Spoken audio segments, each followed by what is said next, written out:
بڑے مشکل مسائل رزق کے حوالے سے بہت پریشانی ہے، اور ایسی پریشانی کہ انسان صبح اٹھتا ہے تو پریشان کہ شام تک کیا ہوگا، شام کو آتا ہے تو رات میں پریشان کہ پتہ نہیں کون سی مصیبت نہیں آنے والی، ہر چیز مہنگی ہوتی جا رہی۔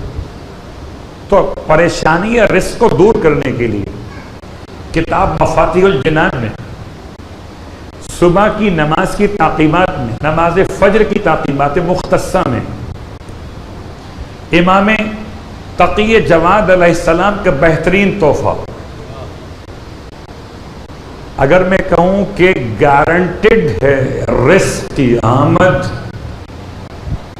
تو یہ دعویٰ غلط نہیں ہے، لیکن پڑھیے یقین کے ساتھ نہ کہ آزمائش کے ساتھ۔ اس کا پہلا جملہ بسم اللہ ہے، وصلی اللہ علی محمد وآلہ الطاہرین، پہلا جملہ۔ آخری جملہ حسبی من هو حسبی، حسبی من لم یزل حسبی، حسبی من کان مسکن تو لم یزل حسبی، حسبی اللہ لا الہ الا هو علیہ توکلت وہو رب العرش العظیم۔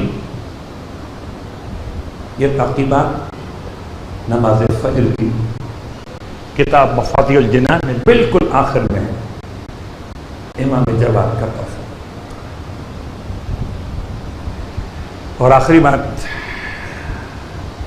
چار کام مشکل اور چاروں کام امام جواد کرتے ہیں، میں کل پڑھ چکا ہوں پھر پڑھ رہا ہوں۔ روزی کا مسئلہ ہو امام جواد، شادی کا مسئلہ ہو امام جواد، مکان کا مسئلہ ہو امام جواد، گاڑی کا مسئلہ ہو امام جواد، چار کام امام جواد کے اختیار میں دیے۔ جواد کا مطلب سمجھ میں آئے تو میرا مسئلہ حل ہو جائے۔ اہل عراق اور عرب امام جواد کو باب مراد کہتے ہیں۔